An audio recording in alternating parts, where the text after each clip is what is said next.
வார்த்தைகளுக்கு நேராக நாம் கடந்து வருவோம். சிந்தனைக்கு ஆதாரமாக பரிசுத்த வேதாகமத்திலிருந்து லூக்கா எழுதின சுவிசேஷம் 10வது அதிகாரம். லூக்கா எழுதின சுவிசேஷம் 10ஆம் அதிகாரம் 38வது வசனம் முதல் 42வது வசனம் வரைக்கும் உள்ளதான வேத பகுதி. The book of Luke chapter 10 verse from 38 to 42. வாசிங்க. பின்பு அவர்கள் பிரயாணமாய் போகையில் அவர் ஒரு கிராமத்தில் பிரவேசித்தார். அங்கே மார்த்தாள் என்னும் பெயர் கொண்ட ஒரு ஸ்திரீ அவரை தன் வீட்டிலே ஏற்றுக்கொண்டாள். அவளுக்கு மரியாள் என்னப்பட்ட ஒரு சகோதரி இருந்தாள். அவள் இயேசுவின் பாதத்தருகே உட்கார்ந்து அவருடைய வசனத்தை கேட்டுக்கொண்டிருந்தாள். மார்த்தாளோ பற்பல வேலைகளை செய்வதில் மிகவும் வருத்தமடைந்து அவரிடத்தில் வந்து, ஆண்டவரே, நான் தனியே வேலை செய்யும்படி என் சகோதரி என்னை விட்டு வந்திருக்கிறதை குறித்து உமக்கு கவலை இல்லையா? எனக்கு உதவி செய்யும்படி அவளுக்கு சொல்லும் என்றாள். இயேசு அவளுக்கு பிரதியுத்தரமாக, மார்த்தாளே, மார்த்தாளே, நீ அநேக காரியங்களை குறித்து கவலைப்பட்டு கலங்குகிறாய். மார்த்தாளே, மார்த்தாளே, நீ அநேகம் காரியங்களை குறித்து கவலைப்பட்டு கலங்குகிறாய். தேவையானது ஒன்றே, தேவையானது ஒன்றே.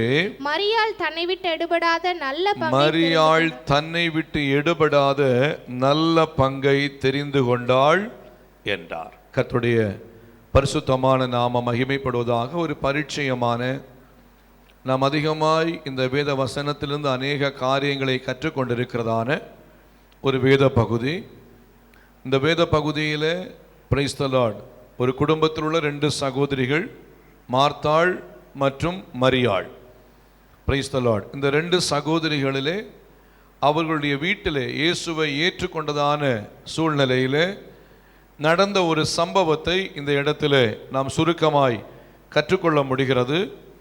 Price the Lord. இந்த நாளிலே செய்தியின் வாயிலாய் நாம் புரிந்து கொள்கிற, சிந்திக்கிறதான வேத பகுதியினுடையதான தலைப்பு என்னவென்றால், இயேசுவை புரிந்து கொள்ளாத மார்த்தாள்.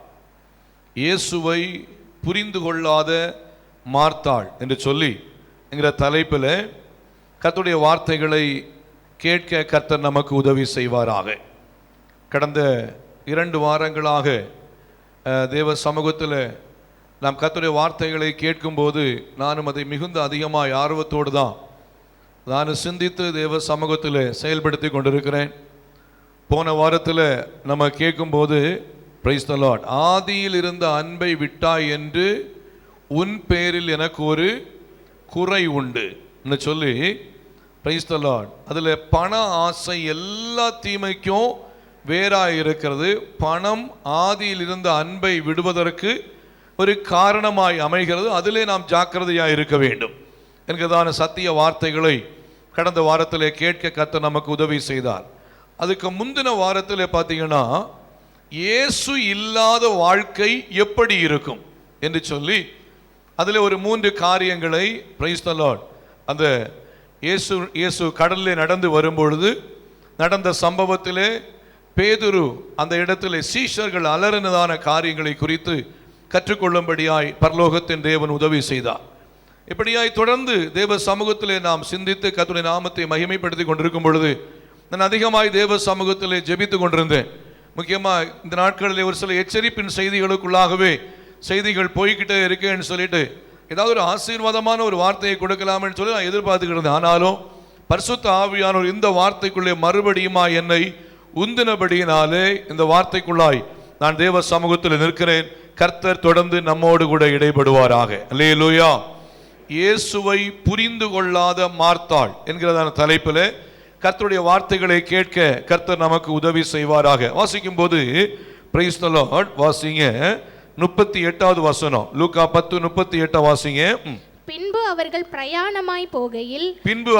பிரயாணமாய் போகையில் அவர் ஒரு கிராமத்தில் பிரவேசித்தார். அங்கே மார்த்தாள் என்னும் பெயர் கொண்ட ஒரு ஸ்திரீ அவரை தன் வீட்டிலே ஏற்றுக்கொண்டாள். யார் இயேசுவை ஏற்றுக்கொண்டது? மரியாள் ஏற்றுக்கொண்டாள். அப்படி சொல்லல, மரியாளும் இருந்த வீடுதான். ஆனால் வசனம் சொல்லுது, மார்த்தாள் இயேசுவை அவளுடைய வீட்டிலே ஏற்றுக்கொண்டாள். பாருங்க, இயேசுவை மார்த்தாள் ஏற்றுக்கொண்டாள்.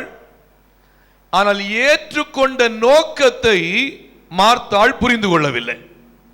இன்னைக்கு காலையில் நம்ம புரிஞ்சுக்க வேண்டிய விஷயம், நிறைய பேர் நாம் இயேசுவை ஏற்றுக்கொண்டிருக்கிறோம், இயேசுதான் தெய்வம் என்று சொல்றோம்.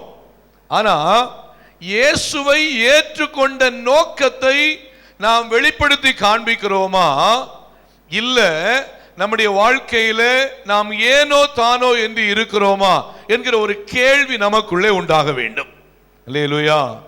பாருங்க, மார்த்தாள் இயேசுவை ஏற்றுக்கொண்டாள், ஆனால் ஏற்றுக்கொண்ட நோக்கத்தை அவள் உணராமல் புரிந்து கொள்ளாமல் அவளுடைய வாழ்க்கையிலே பிரைஸ் தி லார்ட் நல்ல பங்கை பெற்றுக்கொள்ளாமல் அவள் விட்டுவிட்டவளாய் காணப்பட்டாள். அப்போ இந்த நாள்ல இயேசுவை ஏற்றுக்கொண்டதான தேவ பிள்ளைகளாகி நம்முடைய வாழ்க்கையிலே இயேசுவை ஏற்றுக்கொண்ட நோக்கத்தை நாம் அதிகமாய் உணர வேண்டும். இயேசுவை ஏற்றுக்கொண்ட தேவ பிள்ளைகளுக்கு, தேவ ஜனங்களுக்கு உலகம் ஒரு காலும் உதவியாயிருக்காது. இயேசுவை ஏற்றுக்கொண்டதான தேவ பிள்ளைகளுக்கு சமூகம் ஒருவேளை உதவியாய் இல்லாமல் இருக்கலாம். இயேசுவை ஏற்றுக்கொண்டதான தேவ பிள்ளைகளுக்கு ஒருவேளை சூழ்நிலைகள் நமக்கு சாதகம் இல்லாமல் இருக்கலாம். இயேசுவை ஏற்றுக்கொண்டதான தேவ பிள்ளைகளுக்கு சோதனைகள் மேல சோதனைகள் ஒருவேளை கடந்து வந்து கொண்டே இருக்கலாம். ஆனால் ஒன்றை புரிந்து கொள்ள வேண்டும், இயேசுவை ஏற்றுக்கொண்டதான தேவ பிள்ளைகள் இயேசுவை ஏற்றுக்கொண்ட நோக்கத்திலே உறுதியாய் இருப்போமே என்றால் ஆண்டவராகிய இயேசு நமக்குள்ளே உறுதியாய் இருந்து நம்மை நடத்த தேவன் போதுமானவராயிருப்பார். அல்லேலூயா. சத்தம் அல்லேலூயா. நம்ம இன்னைக்கு ஒரு தீர்மானம் எடுக்கணும் அல்லது புரிஞ்சுக்கணும், இயேசுவை ஏற்றுக்கொண்டதான அந்த நோக்கத்தை நிறைவேற்ற என்னால் முடிகிறதா, இல்ல உலகத்திற்கு ஒத்த வேஷத்தை நான் தரித்துக் கொண்டிருக்கிறேனா?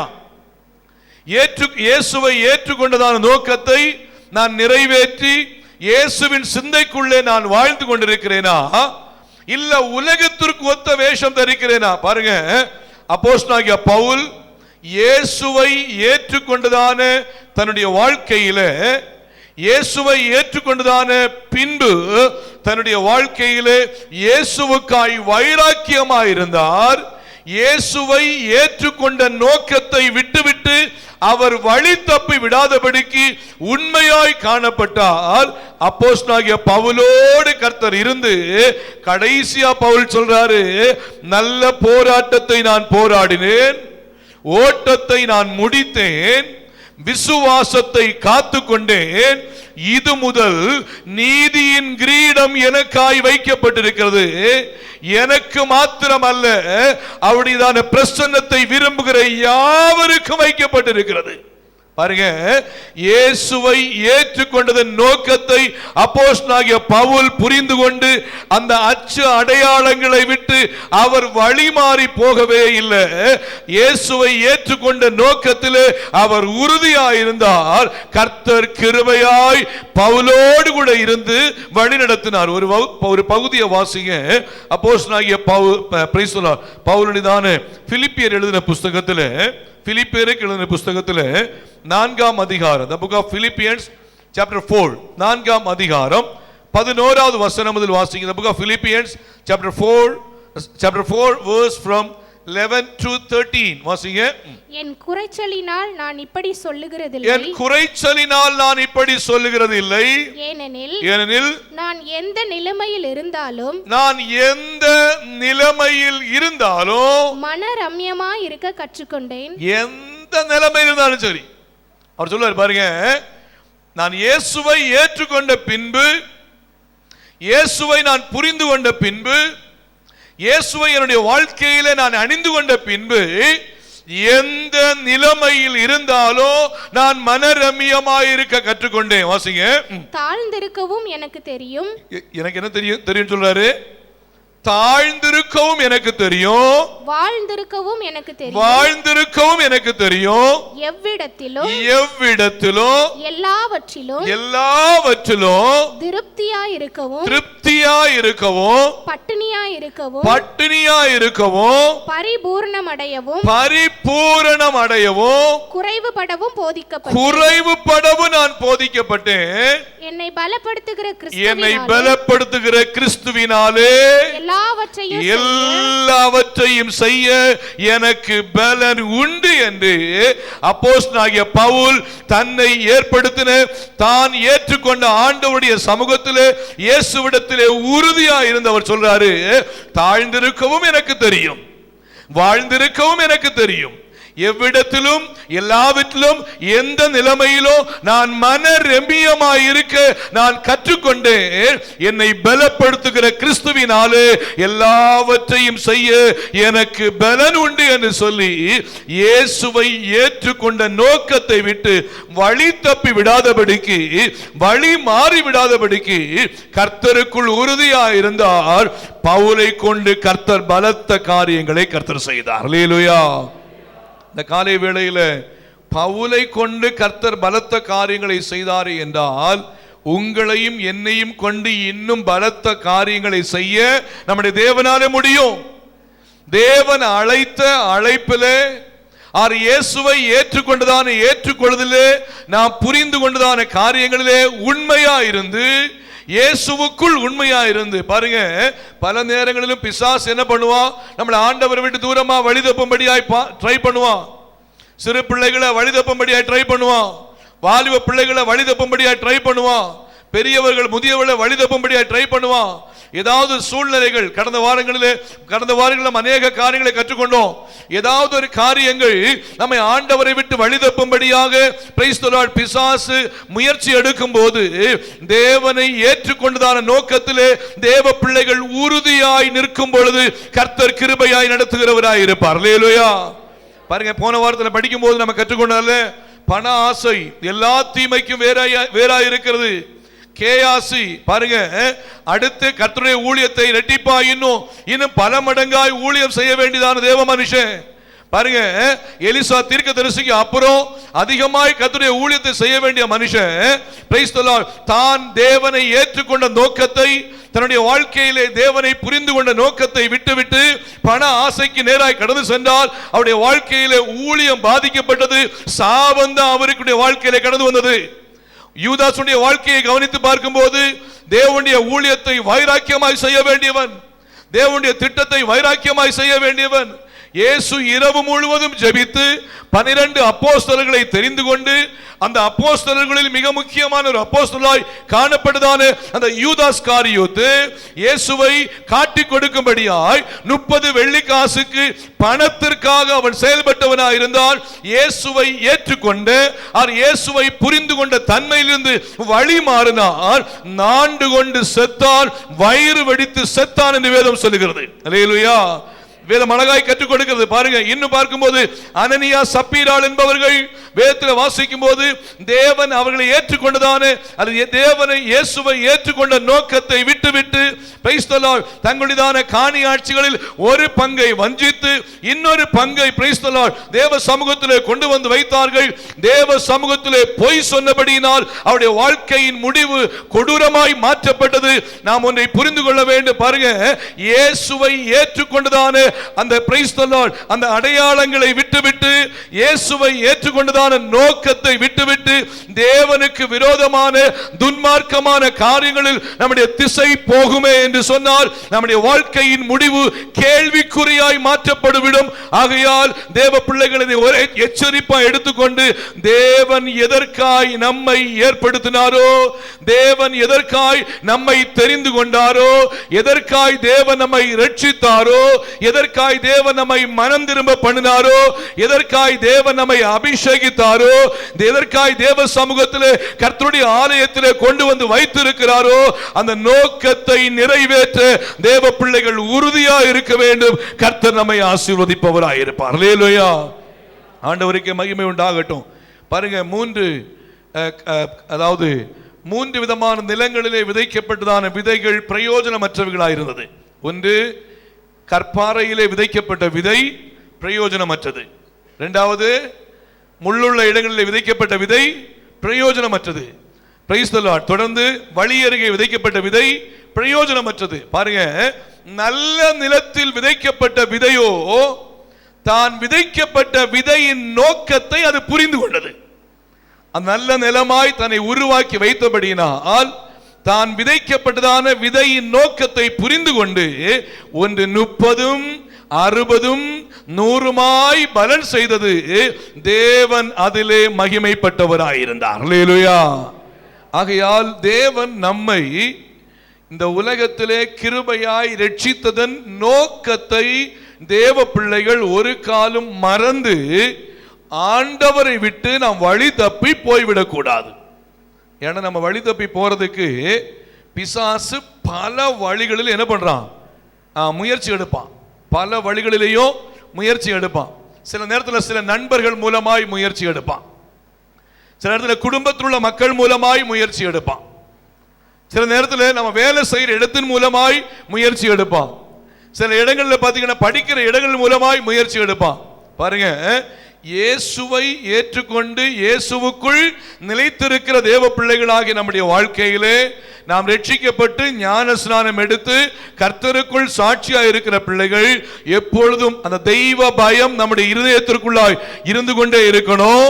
நான் ஆண்டவருடைய பிள்ளை, என்ன தேவன் ஏற்படுத்தின ரட்சித்த நோக்கத்தை விட்டு நான் வழி மாறி போய்விட மாட்டேன் என்று சொல்லி இயேசுவை ஏற்றுக்கொண்ட நோக்கத்தை நாம் நினைத்து அதிலே உறுதியா இருப்போம் என்றால் கர்த்தர் அதிலே சந்தோஷப்படுகிறவராய் இருப்பார். அல்லேலூயா. இந்த இடத்துல பார்க்கும்போது மார்த்தாள் இயேசுவை ஏற்றுக்கொண்டதான விதத்தை புரிந்து கொள்ளவில்லை. என்ன நடந்துச்சு, மார்த்தாளுடைய வாழ்க்கையில் என்ன நடந்துச்சுன்னு சொல்லி சுருக்கமாய் ஒரு 3 காரியங்களை உங்கள் மத்தியிலே வைத்து கர்த்தருடைய வார்த்தையை நிறைவு செய்யும்படியாய் விரும்புகிறேன். வாசிங்க, அதுல 40வது வசனம் வாசிங்க.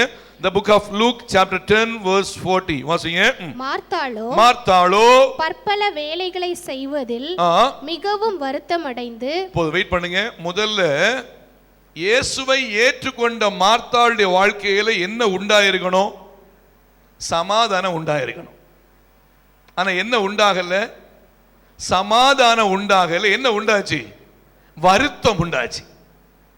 இயேசுவை ஏற்றுக்கொண்ட நோக்கத்தை மார்த்தாளாலே புரிந்து கொள்ள முடியாதனாலே அவளுடைய வாழ்க்கையிலே சமாதானம் இல்லை, அவள் வாழ்க்கையிலே வருத்தம் உண்டானது. சில நேரத்தில் ஏன் நமக்கு வருத்தம் உண்டாகுது, ஏன் நம்ம வருத்தப்படுறோம் அப்படி சொன்னா, இயேசுவை ஏற்றுக்கொண்ட நோக்கத்தை நாம் சரியாய் புரிந்து கொள்ளாது இருக்கிறபடினாலே உலக பிரகாரமான காரியங்களுக்கு முக்கியத்துவம் கொடுக்கிறோம். சோ என்ன உண்டாகுது? சமாதானம் இல்ல, நமக்கு வருத்தம் உண்டாகுது. வசனம் சொல்லுது பாருங்க, மத்தேயு 11ஆம் அதிகாரம் 28ஆம் வசனம் வாசிங்க. மத்தேயு 11:28 வாசிங்க. சீக்கிரம் வாசிமா. வருத்தப்பட்டு பாரம் சுமக்கிறவர்களே, நீங்கள் எல்லாரும் என்னிடத்தில் வாருங்கள். நீங்கள் எல்லாரும் என்னிடத்தில் வாருங்கள், நான் உங்களுக்கு இளைப்பாறுதல் என்ன தர்றேன்? இளைப்பாறுதல் தருவேன். ஆண்டவராகிய இயேசு வருத்தப்பட்டிருக்கிறவர்களுக்கு இளைப்பாறுதலை கொடுக்கிற இயேசு மார்த்தாளுடைய வீட்டில் வந்திருக்கிறாரு. ஆனா மார்த்தாளுடைய வீட்டில் வருத்தம் மாறவே இல்லை. பாருங்க, மார்த்தாள் வருத்தப்பட்டு கொண்டே இருக்கிறாள். இயேசு மார்த்தாளுடைய வீட்டில் வந்திருக்கிறாள். இயேசு வந்த நோக்கத்தை மார்த்தாள் புரிந்து கொள்ளாதபடியினாலே அவளுடைய வீட்டிலே அவளுக்கு சமாதானம் இல்லை, அவளுடைய வாழ்க்கையிலே வருத்தம் ஏற்பட்டு கொண்டே இருந்தது. அல்லேலூயா.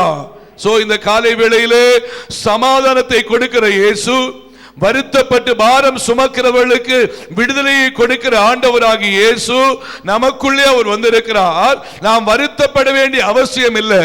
நாம் செய்ய வேண்டிய காரியம் இயேசுவை ஏற்றுக்கொண்ட நோக்கத்தை நாம் நிறைவேற்றுகிறவர்களாகவே இருக்க வேண்டும். அல்லேலூயா, அல்லேலூயா. பாருங்க, தொடர்ந்து வாசிக்கும் போது லூக்கா எழுதின சுவிசேஷம் 15ஆம் அதிகாரம் 11, 12 வசனங்களை வாசிங்க. Price the Lord. லூக்கா 15ஆம் அதிகாரம் 11, 12 வசனம் வாசிங்க. பின்னும் அவர் சொன்னது, ஒரு மனுஷனுக்கு 2 குமாரர் இருந்தாங்க. அவர்களில் இளையவன் தகப்பனை நோக்கி, தகப்பனே, ஆஸ்தியில் எனக்கு ஒரு பங்கை எனக்கு தர வேண்டும் என்றான். அந்தபடி அவன் அவர்களுக்கு தன் ஆஸ்தியை பங்கிட்டு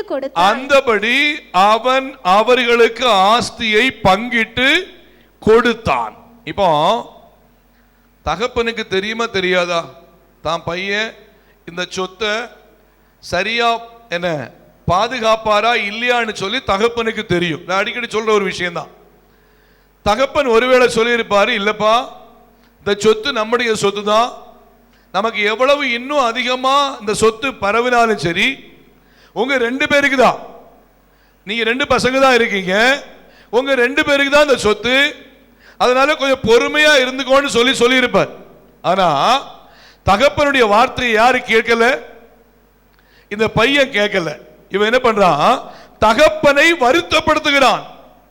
தான் இருக்கிற குடும்பத்திலே, தான் இருக்கிறதான வாழ்க்கையிலே தன்னுடைய பெற்றோரை வருத்தப்படுத்தும்படியாய் அந்த மகன் காணப்பட்டவனாய் இருந்தா, இப்போ கேட்கிறான், ஏன் சொத்துல எனக்கு பங்கு தந்துருங்க அப்படி சொல்லி தகப்பனுடைய வார்த்தைக்கு கீழ்ப்படியாதபடிக்கு தகப்பனை வருத்தப்படுத்தினவனாய் இருந்தால் தகப்பனோ சொத்தை பிரிச்சு கொண்டு போய் பாண்டாரு. பாருங்க, சொத்துல பாதியை கொண்டு போயாச்சு. இப்போ தகப்ப சொன்ன பிறகு கேட்கல. இப்போ அவர் என்ன பண்றாரு?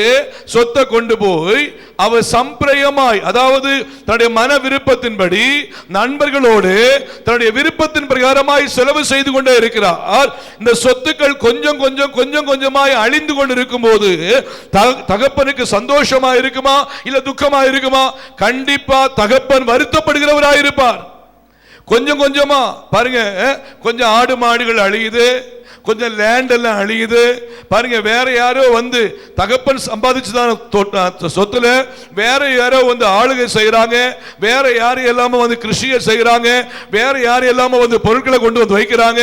தன்னுடைய மகன் இப்பொழுது கொஞ்சம் கொஞ்சமாய் தூரமாய் போய்விட்டான் என்பதை புரிந்து கொண்டு தகப்பன் வருத்தப்படுகிறவராய் இருக்கிறார். பாருங்க, தான் வைக்கப்பட்ட அந்த குடும்பத்திலே தகப்பனுடைய வார்த்தைக்கு உண்மையா இல்லாதபடிக்கு, அதிலே உறுதியா இல்லாதபடிக்கு காணப்பட்ட அந்த இடத்திலே தகப்பன் வருத்தப்படுகிற அளவிற்கு அந்த மகன் செயல்பட்டவனாய் இருந்தால் அந்த மகனுடைய முடிவு பாருங்க, சாப்பாட்டுக்கு கூட வழி இல்லாம வேதனைப்பட்டவனாக அவன் ஒரு இடத்திலே சென்று தேசத்திலே பஞ்சம் உண்டானபடினாலே வேலை கிடைக்காதான்னு பார்த்துக்கிட்டு இருக்கிறான். பண்ணி மேய்க்கிற வேலை தான் அவனுக்கு கிடைச்சிச்சு. தகப்பனை வருத்தப்படுத்தி விட்டு தகப்பனுக்கு விரோதமான செயல்களை செய்துவிட்டு அவன் கடந்து சென்றவனுடைய வாழ்க்கையின் முடிவு கொடூரமாய் மாற்றப்பட்டது. பின்பு புத்தி தெளிந்து அவன் தகப்பனிடத்தில் வந்து அவன் மன்னிப்பு கேட்கிறவனாய் காணப்பட்டவனாய் இருந்தான். அல்லேலூயா. சோ தேவன் நம்மை கிறிஸ்தவ ஒழுங்கின்படி கிறிஸ்தவ வாழ்க்கையின் பாதையிலே ஏற்படுத்தி வைத்திருக்கிற நோக்கத்தை விட்டு கிறிஸ்துவை விட்டு தூரமாய் சென்றால் நம்முடைய தகப்பனாகிய இயேசு நம்மை பார்த்து அவர் வருத்தப்படுகிறவராகவே இருப்பார். அல்லேலூயா, அல்லேலூயா. இந்த காலை வேளையிலே நாமும் யாரையும் வருத்தப்பட வைக்க கூடாது, நாமும் வருத்தப்படக்கூடாது. வருத்தப்படாம இருக்கணும்னு சொன்னா இயேசுவை நாம் முருக பிடித்து வைத்திருப்போமே என்றால் ஆண்டவர் நம்மை பலப்படுத்துகிறவராய் இருப்பார். அல்லேலூயா. பாருங்க, இந்த இளையகுமாரன் செஞ்ச சின்ன சின்ன சின்ன சின்ன விஷயம் அவங்க அப்பாவை வருத்தப்படுத்திக்கிட்டே இருந்துச்சு. திங்க் பண்ணி பாருங்க. இப்போ 1 ஏக்கர் சொத்து இருந்திருக்குன்னு வச்சுக்கோங்களேன். 1 ஏக்கர்ல பாதி, அரை ஏக்கரை தான் மூத்த பையனுக்கும் அரை ஏக்கரை தான் இளைய பையனுக்கு எழுதி கொடுத்துட்டாரு. இந்த அரை ஏக்கரை எழுதி வாங்கறதான இந்த இளைய பையன் இப்ப என்ன பண்றான்னு சொன்னா, இந்த சொத்தை வித்துட்டு தான் என்ன பண்ணலாம், வேற ஏதோ பிசினஸ் பண்ணலாம், அது பண்ணலாம், இது பண்ணலாம்னு சொல்லி திங்க் பண்ணிட்டு ஒருவேளை அவன் செயல்பட்டவனா இருந்தா, இப்ப தகப்பன் இவ்வளவு அழகா கட்டி காத்தான 1 ஏக்கர்ல அரை ஏக்கர் சொத்தை வேற ஒரு நபர் வந்து அதுல ஆண்டு கொண்டிருக்கிறார். தன்னுடைய மகன் ஒன்றுமில்லாமல் பண்ணி மேய்க்கிற வேலையில காணப்படுகிறாங்க என்கிற நிலைமை ஒரு சூழ்நிலை வரும்போது தகப்பனுடைய எண்ணம் எவ்வளவு வேதனைக்குள்ளாய் போய் இருக்கும், தகப்பன் எவ்வளவு வருத்தப்பட்டவராய் இருப்பார். ஆகையால் கர்த்தருடைய வார்த்தையை கேட்கிற தேவ பிள்ளைகளே, முக்கியமாய் வாலிப சகோதர சகோதரிகளே, நீங்கள் புரிந்து கொள்ள வேண்டிய காரியம், உங்களுடைய பெற்றோரை நீங்கள் வருத்தப்படுத்தாதபடிக்கு, உங்களுடைய பெற்றோரை நீங்கள் வேதனைப்படுத்தாதபடிக்கு, உங்கள் பெற்றோர் உங்களுக்கு சொல்லுகிற வார்த்தைகள் நிச்சயமாக உங்களுக்கு பிரயோஜனமான வார்த்தைகளாக இருக்கும். ஒருவேளை கடினமான வார்த்தைகளாக இருந்தாலும் சரி, ஒருவேளை உங்களுடைய சிந்தனைக்கு மாறான வார்த்தைகளாக இருந்தாலும் சரி, அதிலே நீங்கள் கீழ்ப்படிந்து உங்களுடைய பெற்றோருக்கு நீங்கள் கீழ்ப்படுகிற இருந்து தேவ நாமத்தை மகிமைப்படுத்துவதா இருப்பீங்கன்னு சொன்னா தேவன் உங்களுடைய குடும்பத்திலே வைத்த நோக்கத்தை ஆண்டவர் நிறைவேற்றுகிறவராகவே இருப்பார். அல்லேலூயா, அல்லேலூயா. இன்னொரு வேத பகுதியை வாசிங்க. நியாயாதிபதிகளின் புஸ்தகம் 14ஆம் அதிகாரம் 1ஆம் வசனம் முதல் வாசிங்க. நியாயாதிபதிகள் 14ஆம் அதிகாரம் 1ஆம் வசனம் முதல் வாசிங்க. சிம்சோன் திம்னாத்துக்கு போய் திம்னாத்திலே பெலிஸ்தரின் குமாரத்திகளில் ஒரு பெண்ணை கண்டு திரும்ப வந்து தன் தாயையும் தகப்பனையும் நோக்கி திம்னாத்திலே பெலிஸ்தரின் குமாரத்திகளில் ஒரு பெண்ணை கண்டேன், திம்னாத்திலே கண்டேன், அவளை எனக்கு கொள்ள வேண்டும் என்றான். அப்பொழுது அவன் தாயும் அவன் தகப்பனும் அவனை நோக்கி நீ போய் விருத்த சேதனமில்லாத பெலிஸ்தரிடத்தில் ஒரு பெண்ணை கொள்ள வேண்டியது என்ன? ரட்சிக்கப்படாத ஒரு பெலிஸ்தரிடத்திலே ஒரு பெண்ணை கொள்ள வேண்டியது என்ன? உன் சகோதரரின் குமாரத்திகளிலும் எங்கள் ஜனம் அனைத்திலும் பெண் இல்லையா என்றார்கள். பாருங்க, இப்ப அப்பா அம்மா என்ன சொல்றாங்க? நீ என்ன பண்ணாத, பெலிஸ்தியருனிதான குமாரத்திகளில் போய் பெண்ணை கொள்ள வேண்டாம். ஏன்னா அவங்க விருத்த சேதனம் இல்லாதவர்கள், இன்னும் சொல்ல போனா ரட்சிக்கப்படாதவர்கள். நல்ல ஆலோசனையா இல்லையா? நல்ல ஆலோசனை தான். நிறைய பிள்ளைகளுக்கு இப்படி நல்ல ஆலோசனை கொடுக்க தானே பெற்றோரை பிடிக்கவே பிடிக்காது. உடனே அவங்க என்ன நினைக்கிறாங்களோ அதுதான் நடத்தணும்னு நினைக்கிற பிள்ளைங்க இருக்கிறாங்க. நடந்த விஷயம் உங்களுக்கு தெரியும். பாருங்க, அப்பா அம்மா சொன்ன வார்த்தைக்கு கீழ்ப்படியாம அப்பா அம்மா சொன்ன வார்த்தைக்கு விரோதமாய் அவங்கள வருத்தப்பட வைத்து, அவங்கள வேதனைப்பட வைத்து, அவங்கள இருதயத்தை காயப்பட வைத்து, இருதயத்தை நொறுக்கி, பாருங்க, நான் பார்த்த பொண்ணு தான் கட்டுவேன், நான் பார்த்த பொண்ணு தான் நான் மேரேஜ் பண்ணுவேன், அவள் என் கண்ணுக்கு பிரியமானவள், என்ன பண்ண, அவள் என் கண்ணுக்கு பிரியமானவள் சொல்லிட்டு தாம் விரும்பின பிரகாரமாகவே தான் கல்யாணம் பண்ணுவேன்னு சொல்லிட்டு தன்னுடைய பெற்றோரை வருத்தப்படுத்தும்படியாய் பிரைஸ் தி லார்ட் இந்த சிம்சோன் காணப்பட்டவனாய் இருந்தா. Price the Lord. இந்த இடத்துல தேவ பிள்ளைகள் ஒன்றை புரிந்து கொள்ளணும். இந்த நாட்களிலே சத்துருவானவன் ஆண்டவரை விட்டு, முக்கியமாய் வாலிப பிள்ளைகளை தேவனை விட்டு தூரமாய் கொண்டு செல்வதற்கு உலக பிரகாரமான அநேக யுக்திகளை பிசாசு கையாளுகிறவனாய் இருக்கிறான். Price the Lord. தேவ பிள்ளைகள் ஒரு காலம் அந்த ஆவிக்குரிய தன்மையை விட்டு, தெய்வ பயத்தை விட்டு வழி விலகி போய்விடாதபடிக்கு தேவன் அழைத்த அழைப்பிலே உறுதியாயிருந்து, தேவன் நடத்தி வருகிற பாதைகளிலே உறுதியாயிருந்து, தேவ சமூகத்திலே உண்மையாயிருந்தால் கர்த்தர் தொடர்ந்து கிருபையாய் பாதுகாக்கிறவராய் இருப்பார். அல்லேலூயா. பாருங்க, பிரைஸ் தி லார்ட். இவர் சொல்றாரு, இல்ல என் கண்ணுக்கு பிரியமானவள், நான் திம்னாத்திலே போய் பார்த்திருக்கிற பொண்ணு தானே கெட்டுவேன்னு சொல்லி பெற்றோருடைய வார்த்தைக்கு மாறாக அந்த பிரைஸ் தி லார்ட் சிம்சோன் சொல்லுகிறவனாய் காணப்பட்டால் தேவ பிள்ளைகளை புரிந்து கொள்ள வேண்டும். எந்த கண்ணினாலே பார்த்து பிரைஸ் தி லார்ட் தான் இச்சிக்கப்பட்டானோ, எந்த கண்ணினாலே பார்த்து இச்சைக்குள்ளே கடந்து சென்றானோ அந்த கண்கள் பிடுங்கப்பட்டது என்பதை தேவ பிள்ளைகள் மறந்து போய்விடக் கூடாது. அல்லேலூயா, அல்லேலூயா. நிறைய பேருக்கு சில சூழ்நிலைகளை சில ஆலோசனை கொடுப்பான். இது வேணாம் பிரதர், இது வேணாம் சிஸ்டர், இல்ல வேணாப்பா, இதை இப்படி செய்யக்கூடாது, இங்க போகாதுங்க, இது சரியில்லை, இது தேவனுக்கு பிரியமில்லாத காரியம், இது தேவனுக்கு பிரியமில்லாத விஷயம். சோ உங்களுடைய காரியங்களை பாருங்க, உங்களுடைய வேலையை பாருங்க, உங்களுடைய விஷயங்களை பார்த்து நீங்க கர்த்தருக்கு உண்மையா இருங்க, கர்த்தருக்கு முன்பா பரிசுத்தமா இருங்கன்னு சொல்லி சில நேரங்களில் வசனத்தின் வாயிலாகவோ செய்தியின் வாயிலாகவோ இல்ல தனிப்பட்ட முறையிலேயோ சொன்னாலும் இல்ல நாங்க விரும்பின காரியத்தை நாங்க செய்வோம், நாங்க விரும்பின காரியத்தை நாங்க செயல்படுத்துவோம் சொல்லிட்டு தன் கண் இச்சித்தது போல, தான் விரும்பினது போல சிந்திக்கிறதான ஒரு சிலருடைய வாழ்க்கையில புரிந்து கொள்ள வேண்டிய காரியம், எந்த கண்ணினாலே சிம்சோன் இச்சித்தானோ அந்த கண்கள் பிடுங்கப்பட்டது. தேவ பிள்ளைகள் இதை மறந்து போய்விடக் கூடாது. அல்லேலூயா.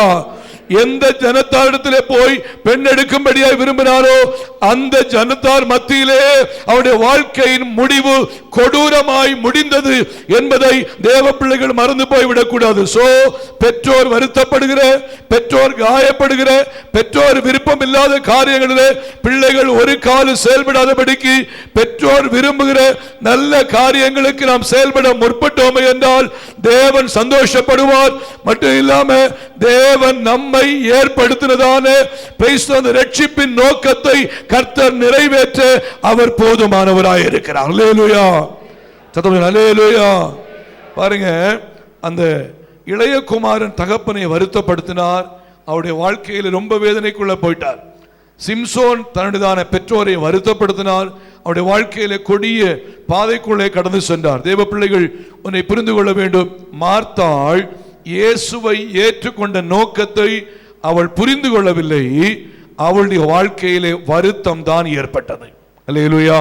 வசனம் சொல்லுது, துன்மார்க்கனுடைய ஆலோசனையில் நடவாமலோ, பாவிகளுடைய வழியில் நில்லாமலோ, பரிகாசக்கார் உட்காரும் இடத்தில் உட்காராமலோ, கர்த்தருடைய வேதத்தில் பிரியமாயிருந்து இரவும் பகலும் அவருடைய வேதத்தில் தியானமாய் இருக்கிற மனுஷன் பாக்கியவான். அப்படி சொல்லு பாருங்க, அவன் நீர்க்கால்களின் ஓரமாய் நடப்பட்டு தன் காலத்தில் தன் கனியை தந்து இலையுதிராதிருக்கிற மரத்தை போல் இருப்பான். அவன் செய்வது எல்லாம் வாய்க்கும். ஆண்டவரை ஏற்றுக்கொண்டு கர்த்தருக்குள் நிலைத்திருந்து அழைத்த அழைப்பிலே உறுதியாயிருந்து ரட்சிக்கப்பட்ட நோக்கத்தை நிறைவேற்றுகிற தேவ பிள்ளைகளுடைய வாழ்க்கையிலே அவன் செய்கிற எல்லா காரியங்களையும் கர்த்தர் வாய்க்க பண்ணுகிறவராய் இருக்கிறார். அல்லேலூயா. ஆகையால் நம்மை ஒன்று ஆராய்ந்து பார்க்கணும், நம்முடைய வாழ்க்கையை ஒன்று சோதிச்சு பார்க்கணும். தேவனை அழைத்த நோக்கத்திலே நான் நிற்கிறேனா?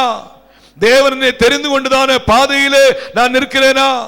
ஆண்டவரை விட்டு வழி மாறி நான் சென்று கொண்டிருக்கிறேனா என்று சொல்லி புரிந்து கொண்டு, ஒருவேளை தேவ திட்டத்தை விட்டு வழி மாறுகிற சில காரியங்கள் இந்த நாட்களிலே தேவ பிள்ளைகளுக்குள்ளே விசேஷமாய் வாலிபர்களுக்குள்ளே இருக்குமே என்றால் வழி மாறினதான அந்த காரியங்களை புரிந்து கொண்டு, கடந்த வாரத்தில் கேட்டது போல, ஆதியில் இருந்த அன்பை விட்டாய் என்று உன் பேரில் எனக்கு ஒரு குறை உண்டு என்று அவர் சொல்லுகிறார். பாருங்க, பிசாசு எப்படி ஆகலோ ஆதியில் இருந்த அந்த பரிசுத்தத்தை விட்டு வழிமாறும்படியாய் சிந்திக்கும் போது தேவ பிள்ளைகள் அவைகளிலே மிகுந்த ஜாக்கிரதையா இருக்கணும். பாருங்க, இயேசுவை புரிந்து கொள்ளாத மார்த்தாளுடைய வாழ்க்கையிலே ஒன்று, அவள் வருத்தம் அடைந்தாள். அல்லேலூயா, அல்லேலூயா, அல்லேலூயா. வருத்தம் அடைந்தாள். தொடர்ந்து வாசிக்கும் போது பிரைஸ் தி லார்ட் 40ஆம் வசனம் வாசிங்க. மார்த்தாளோ பற்பல வேலைகளை செய்வதில் மிகவும் வருத்தமடைந்து அவரிடத்தில் வந்து ஆண்டவரே நான் தனியே வேலை செய்யும்படி என் சகோதரி என்னை விட்டு வந்திருக்கிறதை குறித்து உமக்கு கவலை இல்லையா? வருத்தம் வந்தது மாத்திரம் இல்ல, இரண்டாவது இயேசுவை புரிந்து கொள்ளாதபடியினாலே தன் சகோதரியை குறித்து குறை சொல்லுகிறவளா இருந்தாள். என்னாச்சுவா? இப்ப என்ன பண்றாங்க? இயேசுவை ஏற்றுக்கொண்டதான நோக்கத்தை இந்த மார்த்தாள் புரிந்து கொள்ளாதனால முதல்ல வருத்தப்பட்டா, இரண்டாவது என்ன பண்ணா? குறை சொல்லுகிறவளா இருந்தாள். குறை சொல்லுகிறவளா இருந்தாள். நம்ம யாராவது குறை சொல்றவங்களா இருக்கிறோமான்னு பார்க்கணும். குறை சொல்றவங்களா இருப்போம்னு சொன்னா நம்ம இயேசு நம்மை ரட்சித்த நோக்கத்தை விட்டு வழி தப்பிட்டோன்னு அர்த்தம். அப்படிதானே? வாசிக்கும் போது நிறைய வசனம் பாருங்க, குறை சொல்றது நமக்கு ஒரு பலவீனம். சிலவங்களை பார்த்தீங்கன்னா குறை சொல்லிக்கிட்டே இருப்பாங்க. சிலவங்க பொய் பேசுனா பொய் பேசிக்கிட்டே இருப்பாங்க. சிலவங்க பார்த்தீங்கன்னா அதாவது தான் சொல்றது தான் கரெக்டுங்கிற விஷயத்தில் ரொம்ப ஸ்ட்ராங்காக சொல்லிட்டே இருப்பாங்க. சிலவங்களுக்கு யாரை குறித்து குறை சொல்லணும் கூட தெரியாம என்ன பண்ணுவாங்க? குறை சொல்லுவாங்க. சில நேரத்தில் விசுவாசிகளை குறித்து குறை சொல்லுவாங்க, பக்கத்து வீட்டுக்காரங்களை குறித்து குறை சொல்லுவாங்க, கூட வேலை செய்யறவங்களை குறித்து குறை சொல்லுவாங்க, ஊழியர்களை குறித்து குறை சொல்லுவாங்க, ஊழியர் குடும்பத்தை குறித்து குறை சொல்லுவாங்க. பாருங்க, குறை சொல்லுகிறதே சிலருக்கு வேலையா இருக்கும். நோக்கம் பாருங்க, ஆண்டவர் அவர்களை ஏற்படுத்தினதான ரட்சித்ததான பாதையை விட்டு வழி மாறி நிக்கிறதுனாலதான் இந்த குறை சொல்ற ஆவி அவங்களுக்குள்ள வந்து அவங்க குறை சொல்லிக்கிட்டே இருப்பாங்க. ஆனால் ஒரு ரட்சிக்கப்பட்ட ஒரு தேவ பிள்ளை, ஆண்டவரை அறிந்து கொண்ட ஒரு தேவ பிள்ளை, அவள் குறை சொல்லுகிறவளா இருக்க மாட்டாங்க. எந்த ஒரு காரியமா இருந்தாலும் சரி அதை கர்த்தர் பார்த்துக்கிடுவாரு அப்படி சொல்லிட்டு தேவ சமூகத்தில் ஒப்பு கொடுத்து விட்டு அவர்கள் போய்விடுவார்கள். தேவ சமூகத்தில் குறை சொல்லுகிற சுபாவம் இல்லாம தேவன் பார்த்துருவார்னு சொல்லிட்டு போறவன்னு சொன்னா நாம் பெற்றுக்கொண்ட ரட்சிப்பிலே நாம் உறுதியாக இருக்கிறோம். கர்த்தர் மகிமைப்படுகிறவராக இருப்பார். பாருங்க, இயேசு வந்த நோக்கத்தை இந்த மார்த்தாள் புரிந்து கொள்ளாதபடியினாலே அந்த இடத்தில் அவள் வருத்தம் அடைகிறாள். இரண்டாவது, அவள் குறை சொல்லுகிறவளாய் இருந்தாள். வாசிங்க, பிரைஸ் தி லார்ட். மத்தேயு எழுதின சுவிசேஷம் 11ஆம் அதிகாரம் 16வது வசனம் முதல் வாசிங்க. மத்தேயு 11ஆம் அதிகாரம் 16வது வசனம் முதல் வாசிங்க. இந்த சந்ததியை யாருக்கு ஒப்பிடுவேன்?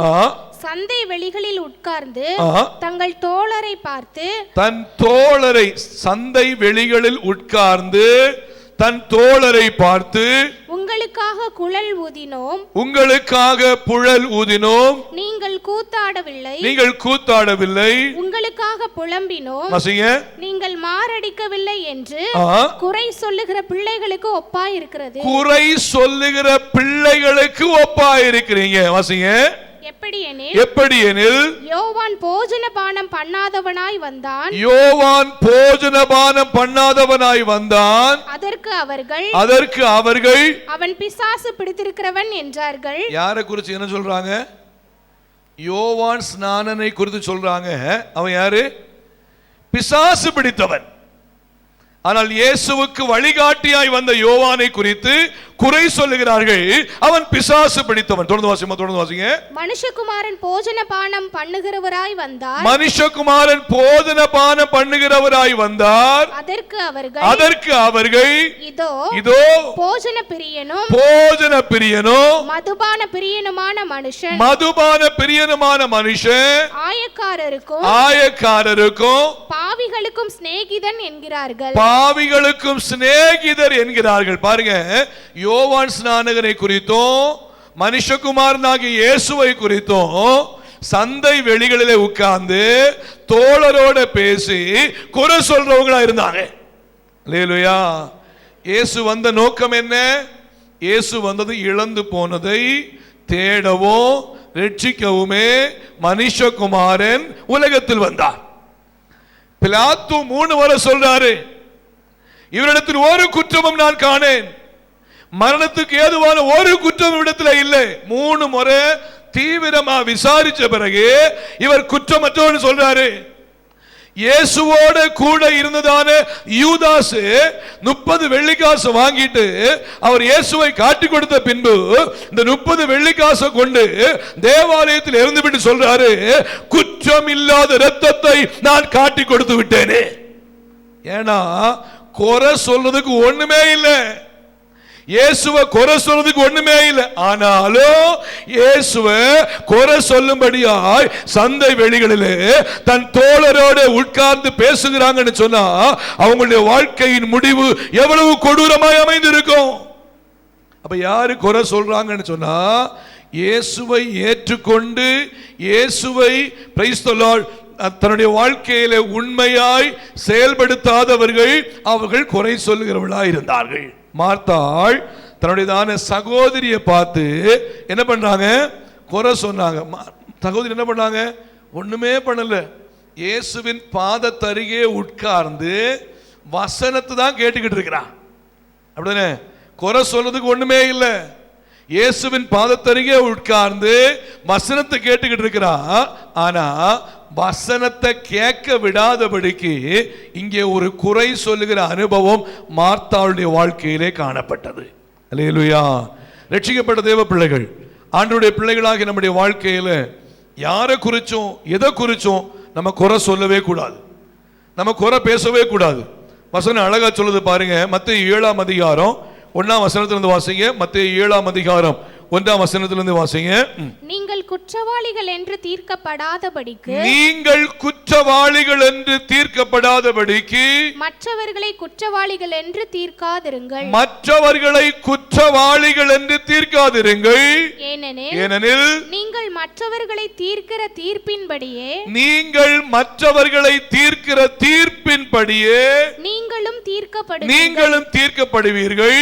நீங்கள் மற்றவர்களுக்கு அளக்கிற அளவின்படியே உங்களுக்கும் அளக்கப்படும். நீ உன் கண்ணில் இருக்கிற உத்திரத்தை உணராமல் உன் சகோதரன் கண்ணில் இருக்கிற துரும்பை பார்க்கிறது என்ன? இதோ உன் கண்ணில் உத்திரம் இருக்கையில் உன் சகோதரனை நோக்கி நான் உன் கண்ணில் இருக்கிற துரும்பை எடுத்து போடட்டும் என்று நீ சொல்வது எப்படி? மாயக்காரனே, முன்பு உன் கண்ணில் இருக்கிற உத்திரத்தை எடுத்து போட்டுவிட்டு பின்பு உன் சகோதரன் கண்ணில் இருக்கிற துரும்பை எடுத்து போட வகை பார்ப்பாய். அல்லேலூயா, அல்லேலூயா. இவரே கண்ணில் என்ன இருக்கு? உத்திரம் என்னது? அதாவது ஓடு வீட்டில் நடுவில் என்ன பண்ணணும், ஒரு பெரிய தடி இருக்கும், ஒரு பெரிய மரம் இருக்கும். இவருக்கு கண்ணில் அவ்வளவு பெரிய உத்திரம் என்ன பண்ணுது? யார்கிட்ட இருக்கு? இவர்கிட்ட இருக்கு. ஆனா சகோதரன் கண்ணில் என்ன இருக்குன்னா ஒரு சின்ன துரும்பு கிடக்கு. தனக்கு கண்ணில் இருக்கிற உத்திரத்தை மறந்துட்டு தனக்கிட்ட இருக்கிற பெரிய குறைய மறந்துக்கிட்டு தன் சகோதரன் கண்ணில் இருக்கிற சின்ன துரும்பை தான் பார்த்துக்கிட்டே இருக்கிறான். அவன்கிட்ட துரும்பு இருக்கு, பிரதர் அவன்கிட்ட பாருங்க துரும்பு இருக்கு, இவனை பாருங்க துரும்பு இருக்கு. பாருங்க, அந்த துரும்ப குறையா சொல்லிக்கிட்டே இருக்கிறான். பார்க்குறவன் என்ன சொல்லுவான்டி, உன் கண்ணில் என்ன இருக்கு? பெரிய உத்திரத்தை வச்சிருக்கிற, நீ பெரிய யோக்கிய மாதிரி என்ன பண்ற, நீ பேசுற, நீ பயங்கரமா பெரிய உத்திரத்தை உன் கண்ணில் வச்சுக்கிட்டு உன் பிரதருடைய கண்ணில் இருக்கிற, உன் சகோதரன் கண்ணில் இருக்கிற துரும்ப பார்க்கிறியே என்று சொல்லி குறை சொல்லுகிறவர்களுக்கு இயேசு அழகான ஒரு பாடத்தை கற்றுக் கொடுத்தார். அல்லேலூயா. பாருங்க, குறை சொல்லப்படு, ஒருவேளை நீங்கள் குறை சொல்லப்படும்படியாய் அல்ல யாராவது உங்களை குறை சொல்றாங்கன்னு சொன்னா தயவு செய்து கவலைப்படாதுங்க. யாராவது உங்களை குறை சொல்றாங்கன்னு என்ன பண்ணாதீங்க, நீங்க தயவு செய்து கவலைப்படாதுங்க. ஒருவேளை அவங்களுக்கு சொல்லுகிற குறை நமக்கிட்ட இருக்கும்னு சொன்னா ஆண்டவருடைய சமூகத்தில் வந்து அறிக்கையிட்டு ஜெபம் பண்ணி நம்மை தேவனுக்கு முன்பாய் தேவ சமூகத்திலே பக்குவப்படுத்திக் கொள்வோம். கர்த்தர் நம்மை கிருபையாய் நடத்த அவர் போதுமானவர். அல்லேலூயா. பாருங்க, பெனினாள் அன்னாளை பார்த்து குறை சொன்னாள். என்ன சொன்னா? இவளுக்கு என்ன இல்லை? குழந்தை இல்லை. இவளுக்கு குழந்தை இல்லைன்னு சொல்லி பெனினாள் அன்னாளை பார்த்து குறை சொன்னாள். இப்போ அன்னாளுக்கு எப்படி இருக்கும்? ஆமா, இவ குறை சொல்றா, இது கண்டிப்பாவே கஷ்டமான ஒரு காரியம் தான் சொல்லி அவ பெனினாள்கிட்ட சண்டை போட போகவே இல்லை. நீ எப்படி இதை பேசலாம், இதை எப்படி சொல்லலான்னு சொல்லிட்டு குறை சொன்ன பெனினாள்கிட்ட சண்டை போட போகவே இல்லை.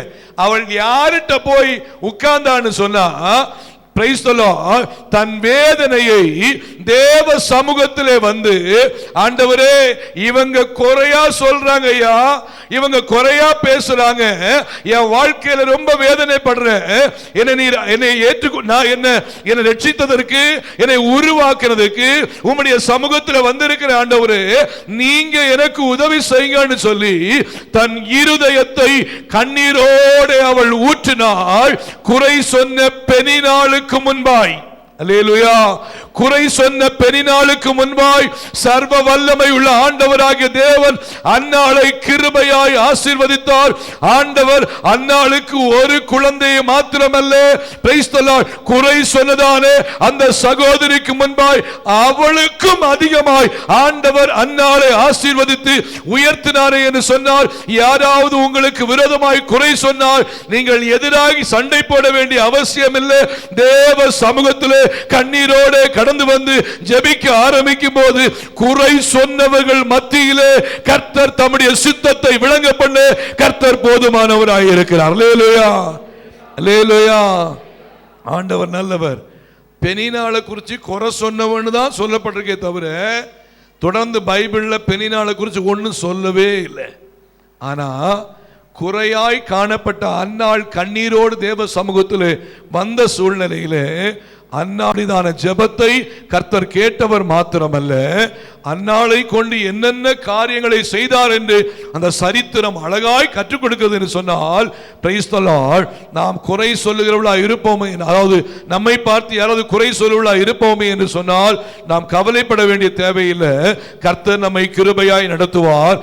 அதே வேளையில் நாம் குறை சொல்லுகிறவர்களாக இருக்க கூடாது. அல்லேலூயா. மோசேக்கு விரோதமாய் தன் சொந்த சகோதரனாகிய ஆரோனோ தன் சொந்த சகோதரியாகிய மிரியாமோ எழும்பி ஒரு குறை சொன்னாங்க. கர்த்தர் மோசேயை கொண்டுதான் பேசுவாரோ, எங்களை கொண்டு பேச மாட்டாரோன்னு சொல்லி ஒரு குறை சொன்னாங்க. பாருங்க, குறை சொன்ன நேரத்தில் கர்த்தர் அதை கேட்டார். யாருக்கு விரோதமா குறை சொன்னாங்க? மோசேக்கு விரோதமா குறை சொன்னாங்க. மோசேக்கு கேட்கல, மோசேக்கு இந்த விஷயம் கேட்கல. ஆனா யாருக்கு கேட்டுச்சு? கர்த்தர் கேட்டார். பாருங்க, நம்ம பேசுற ஒவ்வொரு வார்த்தை யாரு கேட்பா? கர்த்தர் கேட்பார். கர்த்தர் கேட்டார். கர்த்தர் கேட்ட உடனே என்ன பண்ணாரு? மோசேயும் ஆரோனையும் மிரியாமையும் நீங்க வாங்கயா ஆசரிப்பு கூடத்து வாங்கிட்டாரு. ஆசரிப்பு கூடத்து வந்த உடனே மோசையை மட்டும் நீ வெளியே நில்ல மாட்டாரு, மற்றவங்களை உள்ள கூட்டாரு. உள்ள கூட்டிட்டு என்ன பண்ணாருன்னா, கர்த்தர் அவர்கள் மேல் கோபப்பட்டவராய் பேசுறாரு. நான் என்னுடைய தாசனாகிய மோசேயோ அப்படிப்பட்டவன் அல்ல, என் வீட்டிலே எங்கும் உண்மை உள்ளவன் என்று சொல்லி அவர்களோட பேசிட்டு கர்த்தர் கோபத்தோட போய்விட்டார். அல்லேலூயா. வசனத்தில் அவர் கோபத்தோட போய்விட்டார். மிரியாம் உறைந்த மழையின் குஷ்டரோகி போல குஷ்டரோகியாய் மாற்றப்பட்டாள் என்று பார்க்கிறோம். அப்போ தேவ பிள்ளைகள், பிரைஸ் தி லார்ட், தேவன் நம்மை ஏற்படுத்தி இருக்கிற நோக்கத்தின் அடிப்படையில் நாம் குறை சொல்லுகிறவர்களாய் அல்ல, நாம் நிறையை சொல்லுகிறவர்களாய் இருக்க வேண்டும். ஒருவேளை யாராவது செய்கிற விஷயம் கொஞ்சம் ஒரு மேபி தப்பாக இருக்கட்டும், ஒருவேளை சின்ன காரியங்கள் ஒருவேளை குறையாகவே இருக்கட்டும், அந்த இடத்துல குறையாக சொல்லக்கூடாது, அப்ரிஷியேட் பண்ணணும். வெரி குட் பிரதர், ரொம்ப அழகாக செஞ்சீங்க. நம்ம தமிழ்நாடு பைபிள் காலேஜில் பார்த்தீங்கன்னா, அதாவது ஃபஸ்ட் இயர் ஸ்டூடெண்ட்ஸ் பிரசங்கம் பண்ணுவாங்க. அவங்களுக்கு முதல்ல பிரசங்கம் பண்ணல அதிகமாக தெரியாது. அதிகமாக என்ன பண்ண மாட்டாங்கன்னா, ரொம்ப அழகாக எல்லாம் எடுத்து பிரசங்கம் பண்ணுறதுக்கு அதிகமாக பழக்க வைக்க மாட்டாங்க, பழக்கப்பட்டிருக்க மாட்டாங்க. ஒரு சிலர் பார்த்தீங்கன்னா அப்போ தான் பைபிள் காலேஜில் வந்த பிறகுதான் ஸ்டேஜில் ஏறி பிரசங்கம் பண்ணுறதுக்கே ஆயத்தமாக இருப்பாங்க. இவங்களுக்கு கிடுகிடுன்னு என்ன பண்ணும்? ஆடும், கையெல்லாம் ஆடும், காலெல்லாம் ஆடும், இப்படி தான் இருப்பாங்க. ஆனால் பார்த்தீங்கன்னா அங்கே பைபிள் காலேஜ் நடைமுறை என்ன அப்படின்னா, பைபிள் காலேஜில் பிரசங்கம் பண்ணி முடித்து வந்த உடனே செகண்ட் இயர்ஸும் தேர்ட் இயர்ஸும் அவங்களை என்ன பண்ணணும்னா அப்ரிஷியேட் பண்ணணும். ஓகே பிரதர், நல்லா பண்ணிட்டீங்க அப்படி சொல்லி அப்ரிஷியேட் பண்ணும்போது, ஒருவேளை அவர் பயந்து போய் பேசியிருந்தா கூட அவருக்கு ஒரு மனசில் ஒரு தெம்பு வந்துடும். ஒரு முறை எனக்கு ஞாபகம் வருது சொல்கிறேன். பைபிள் காலேஜில் ஸ்டூடெண்ட்ஸு ஒருவேளை பிரசங்கம் பண்ணுற நேரத்தில் 11 o'clock டைமில் சில நேரத்தில் நான் என்ன பண்ணுவேன்னு சொன்னால் போய் உட்காந்து அவங்க என்ன பேசுகிறாங்கன்னு சொல்லி கேட்பது உண்டு. எப்போதும் நான் போவேன். அப்போ ஒரு கௌதம்னு சொல்கிற ஒரு ஸ்டூடெண்ட், கிளாஸ்லேயே பயப்படுற ஆள், நம்ம நெகேமியா சரவணனுடைய கிளாஸ் தான், கிளாஸ்லேயே பயப்படுற ஆள். நான் கௌதம்னு சொன்னார், ஆள் என்ன பண்ணுவார்? பயந்துருவார். அப்படி உள்ளதான ஒரு பயந்த ஒரு சுபாவம் உள்ள மனுஷன். நான் என்ன பண்ணேன், அன்னைக்கு அவர் பிரசங்கம் பண்ணுறாரு, எனக்கு தெரியாது இவர் தான் பிரசங்கம் பண்ணுறான்னு தெரில. நான் என்ன பண்ணேன், அன்எக்ஸ்பெக்டடாக சேப்பலுக்குள்ளே ஏறி போயிட்டேன். ஏறி போனால் அதுக்கு அப்புறம் ஒரு வார்த்தை கூட அவர் என்ன முடியல, பேச முடியலை. ஆனால் ரொம்ப அழகாக யோசுவாவை பற்றி பிரசங்கம் பண்ணிருக்காரு. நான் வெளியிருந்து கேட்டுட்டு போகிறேன், யோசுவா பற்றி பிரசங்கம் பண்ணிருக்காரு. அதுக்கப்புறம் ஒரு வார்த்தை கூட பேசல, 2 முகத்தை மூடிட்டார், காதை மூடிட்டார். அவருக்கு பயந்துட்டார். அவர் பயந்துட்டு அதுக்கப்புறம் ஒன்றும் பேச முடியலை. சரி ஓகேன்னு சொல்லி அவர் வந்து உட்காந்துட்டாரு. அதுக்கப்புறம் நான் அவரை தனியாக கூப்பிட்டுட்டு நான் சொன்னேன், சூப்பராக பிரசங்கம் பண்ணப்பா, நல்ல அழகாக பண்ணேன், நான் வெளியிருந்து கேட்டால் வந்தேன். அதுக்கப்புறம் கொஞ்சம் பயந்து போய் நீ பேச முடியல, அதெல்லாம் பரவாயில்ல, அதெல்லாம் ஒரு விஷயம் இல்லை, கண்டிப்பாக ஆண்டவர் ஒன்று கொண்டு பயன்படுத்துவார் அப்படி சொன்ன அவர் திம்பாயிட்டார். எஸ் பரவாயில்ல. அதுக்கு அப்புறம் நான் ஒரு ஆள் பார்க்குறேன், அழகாவே பிரசங்கம் பண்ண ஆரம்பிச்சாரு. அல்லேலூயா. நம்ம அந்த இடத்துல குறை சொல்லாம அவங்களை நம்ம என்கரேஜ் பண்ண ஆரம்பிக்கும் போது அவர்கள் இன்னும் கர்த்தருக்குள்ளே பலப்பட்டு வளருவதற்கு கர்த்தர் உதவி செய்கிறவராக இருப்பார். அல்லேலூயா. இயேசுவுடைய சீஷர்கள் இயேசுவோடு கூட ஊழியம் செய்யும் போது நிறைய குறை வரும், நிறைய தவறு வரும். இயேசு என்ன பண்ணுவாரு, என்ன அவிசுவாசம் உள்ள மாறுபாடான சந்ததியானு கூட சொல்லுவாரு. ஆனா பல நேரமும் இயேசு இயேசுவிடத்துல வந்து என்னென்ன காரியங்களை கேட்கிறாங்களோ, இயேசுவே எனக்கு ஜெபிக்க கற்றுதாங்க, உம்முடைய வார்த்தையை சொல்ல கற்றுதாங்கன்னு சொல்லி கேட்கும் போது அவர் பொறுமையா இன்னும் கற்றுக் கொடுக்க ஆரம்பித்தால் அவர்கள் கர்த்தருக்குள்ளே பலப்பட ஆரம்பித்தார்கள். இதனால் தான் பேதுரு எழும்பி ஒரு பிரசங்கம் பண்ண ஆரம்பிக்கும் போது 3000 பேர் ரட்சிக்கப்படுறாங்க. அடுத்த பிரசங்கத்தில் 5000 பேர் ரட்சிக்கப்படுறாங்க. Price the Lord. தேவன் ஒருவேளை பிரைஸ் தி லார்ட் ஒருவேளை தேவ பிள்ளைகளாகி ஒரு சிலர் ஒருவேளை குறை உள்ளவர்களாக இருந்தால் அந்த குறையை நாம் சுட்டிக்காட்டி கொண்டிருக்கும்படியாய் அல்ல, அந்த குறையிலே அவர்கள் தேவ சமூகத்திலே பரிசுத்தமாய் வளருவதற்கு ஏற்ற ஆவிக்குரிய காரியங்களை கற்றுக் கொடுத்தால் அவர்கள் இன்னும் கர்த்தருக்குள்ளே வளர கர்த்தர் உதவி செய்கிறவராக இருப்பார். அல்லேலூயா. சிலவங்க பார்த்தீங்கன்னா சின்ன தப்பு பண்ணுவாங்க, சின்ன தப்பு பண்ணி அவங்க மாட்டிடுவாங்க, சில பிரச்சனையில மாட்டிடுவாங்க. மாட்டிட்டு சொல்லி கொடுத்த பிறகு என்ன பண்ணுவாங்கன்னா, இனி தான் பரிசுத்தமாக வாழணும், உண்மையாக வாழணும், சாட்சியாக வாழணும்னு சொல்லி என்ன பண்ணுவாங்க, கர்த்தருக்குள்ள தீர்மானம் எடுத்து அவங்க சாட்சியை வளர ஆரம்பிச்சிருவாங்க, கர்த்தருக்குள்ள சாட்சியை வளர ஆரம்பிச்சிருவாங்க. ஆனால் ஒரு சிலர் பார்த்தவங்க, முன்னாடி குறைய பார்த்தவங்க அவன் சாகிற வரைக்கும் அந்த குறையாக பார்த்துட்டு இருப்பாங்க. இப்படி இருந்த பிரதர் இல்லை, இப்படி இருந்த சிஸ்டர் இல்லை, முன்னாடி பார்த்தவங்க சாகர இவங்க ரட்சிக்கப்பட்டு ஆண்டவருக்குள்ள பலப்பட்டு இன்னும் வந்து என்ன பண்ணாங்க, மேல வந்துருவாங்க. ஆனா பார்க்கிறவங்க அந்த குறையே பார்த்துட்டு இருப்பாங்க. நோ, அப்படி அல்ல. அவர்கள் கர்த்தருக்குள் பலப்பட்டு வந்தார்கள் என்கிற காரியத்தை புரிந்து கொண்டால் தேவன் அதன் மூலமாய் மகிமைப்படுகிறவராக இருப்பார். அல்லேலூயா. பாருங்க, ஒன்று பிரைஸ் தி லார்ட், அவள் வருத்தம் அடைந்தாள், இரண்டாவது குறை சொன்னாள், மூன்றாவது கடைசியாய் நீங்க வாசிங்க 40ஆம் வசனத்தை மறுபடி 41 வாசிங்க, லூக்கா 10:41 வாசிங்க. இயேசு அவளுக்கு பிரதியுத்தரமாக மார்த்தாளே மார்த்தாளே மார்த்தாளே மார்த்தாளே, நீ அநேக காரியங்களை குறித்து கவலைப்பட்டு கலங்குகிறாய். பாருங்க, மூணாவது இயேசுவே சொல்றாரு, இயேசுவை தன் வீட்டிலே ஏற்றுக்கொண்ட மார்த்தாள் இயேசுவை ஏற்றுக்கொண்டதான தன்மையை புரிந்து கொள்ளாதபடினால் அவளுக்கு கவலையும் கலக்கமும் ஏற்பட்டது. இயேசுவே வீட்டில் சொல்றாரு, நீ அநேக காரியங்களை குறித்து கவலைப்பட்டு கலங்குகிறாய். நம்முடைய வாழ்க்கையில் நிறைய பேருக்கு ரட்சிக்கப்பட்டிருப்போம், ஆண்டவர் அறிஞ்சிருப்போம், ஆனா இருதயத்தை விட்டு என்ன போயிருக்காது, கவலை போயிருக்காது. இருதயத்தை விட்டு என்ன போயிருக்காது, கவலை போயிருக்காது. கவலை நம்முடைய இருதயத்தில் இருந்துகிட்டே இருக்கும். வசனம் சொல்றது, கர்த்தர் மேல் ஒரு பாரத்தை வைத்து விடு, அவர் உன்னை ஆதரிப்பார், நீதிமானை ஒருபோதும் தள்ளாட விட்டார். அப்படிதானே?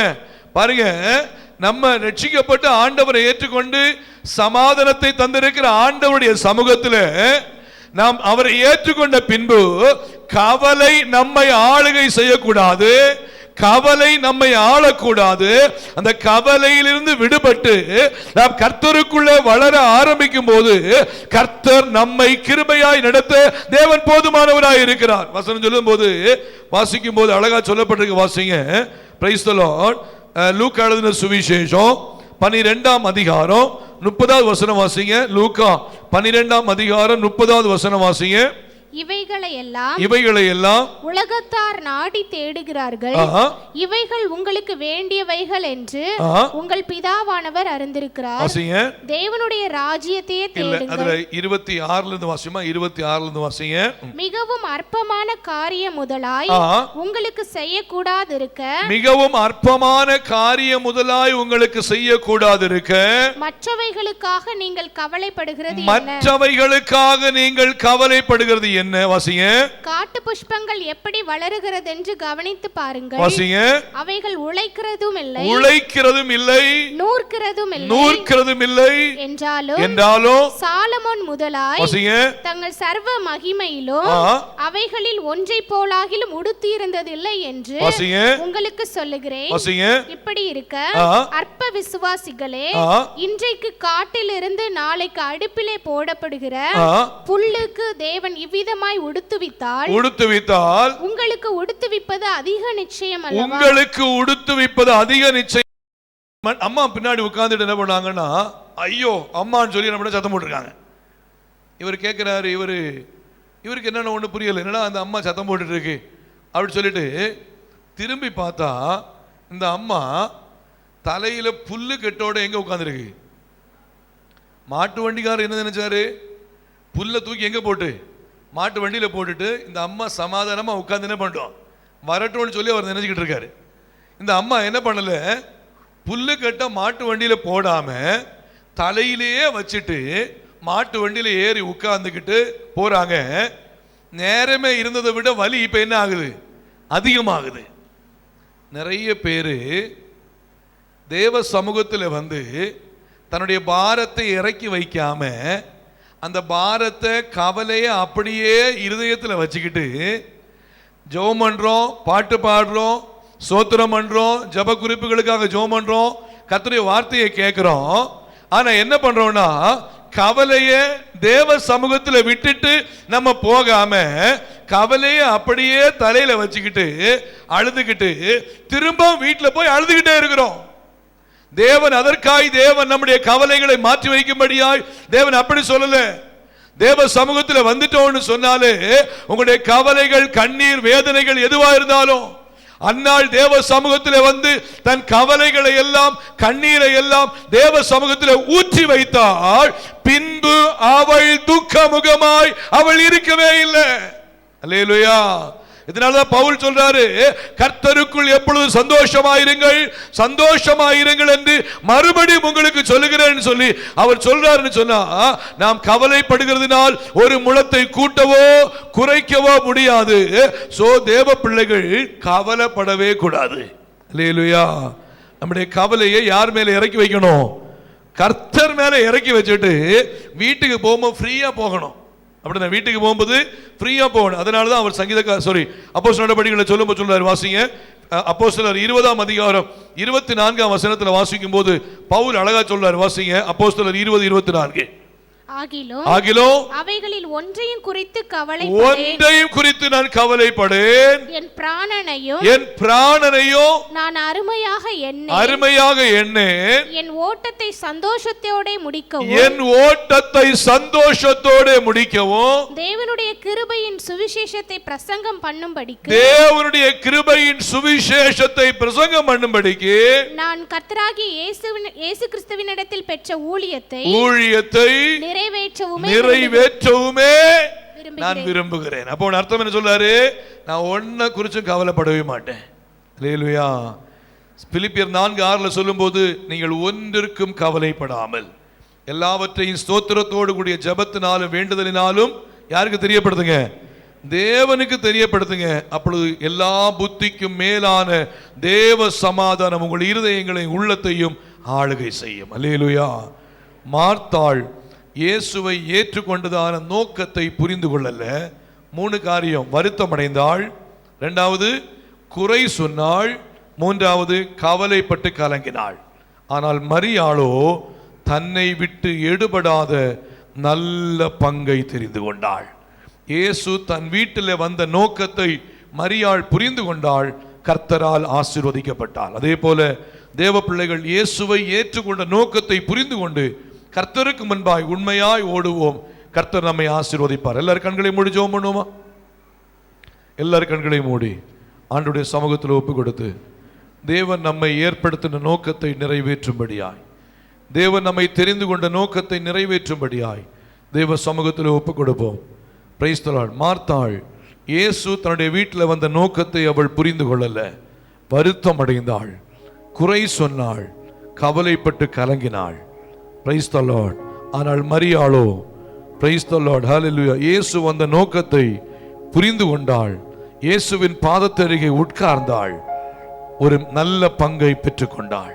இந்த காலை வேளையில நம்முடைய வாழ்க்கையில கேட்ட வார்த்தையின்படி ஆண்டவருக்கு முன்பாய் பரிசுத்தமாய் வாழ நம்மை தேவனுக்கு முன்பாய் அர்ப்பணிப்போம்.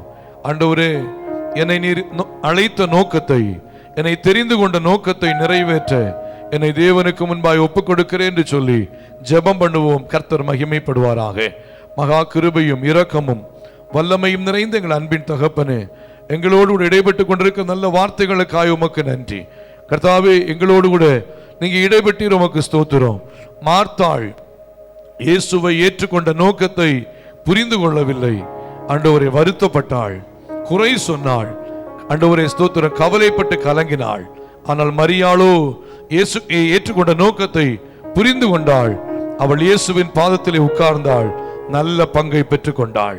நாங்கள் நல்ல பங்கை பெற்றுக் கொள்கிறவர்களாக ஆண்டவரே, தேவன் எங்களுக்கு உதவி செய்யப்பா. மார்த்தாளை போல நாங்கள் காணப்படாதபடிக்கு மரியாளை போல காணப்பட கர்த்தர் உதவி செய்யுங்க. சபை ஆசீர்வதிங்க. உம்முடைய வார்த்தையிலே நிலைத்திருக்க உதவி செய்யுங்கப்பா. ஆண்டவர் ஒவ்வொருவரும் ஆவிக்குரிய பாதையிலே வளர்ந்து கர்த்தருக்காய் பயன்படும்படியாய் கர்த்தர் ஒவ்வொருவருக்கும் உதவி செய்வீராக. இந்த வாரம் முழுவதும், வருகிற நாட்கள் முழுவதும் பிள்ளைகளுக்கு ஒரு ஆசீர்வாதமாய் அமையட்டும். பலத்த செய்கைகளை கர்த்தர் செய்யும்படியாய் முழுவதுமாய் தாழ்த்தி ஒப்புக் கொடுக்கிறோம். பெரிய காரியங்களை செய்யுங்க. வந்திருக்கிற எல்லா தேவ பிள்ளைகளையும் மனதார ஆசீர்வதிக்கிறேன், மனதார ஆசீர்வதிக்கிறேன். நன்மையினால் நிரப்பும்படியாய் ஒப்புக் கொடுக்கிறேன். எல்லா துதிகன மகிமை உமக்கே செலுத்துகிறோம். இயேசு ரட்சகரின் நாமத்தில் கேட்கிறோம் நல்ல பிதாவே, ஆமென். எல்லாரும் சேர்ந்து சொல்லுவோமா?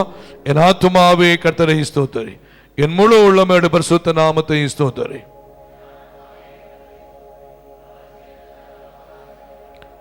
ஆமென். நம்முடைய கர்த்தரும் இரட்சகருமாக இயேசு கிறிஸ்துவின் கிருபையும் பிதாவாகி தேவனுடைய அன்பும் பரிசுத்த ஆவியானுடைய ஐக்கிய நம் அனைவரோடு சகல பரிசுத்தவான்களோடும் இன்றும் என்று சதா காலங்களிலும் நம் அனைவரோடு கூட இருப்பதாக. ஆமென். அல்லேலூயா, அல்லேலூயா, அல்லேலூயா. கர்த்தர் நம்ம ஒவ்வொருவரையும் ஆசீர்வதிப்பாராக. ஒருவருக்கு ஒரு கரங்களை கொடுத்து சமாதானத்தோடு கடன் சொல்லுவோம். கர்த்தர் நல்லவர். Price the Lord.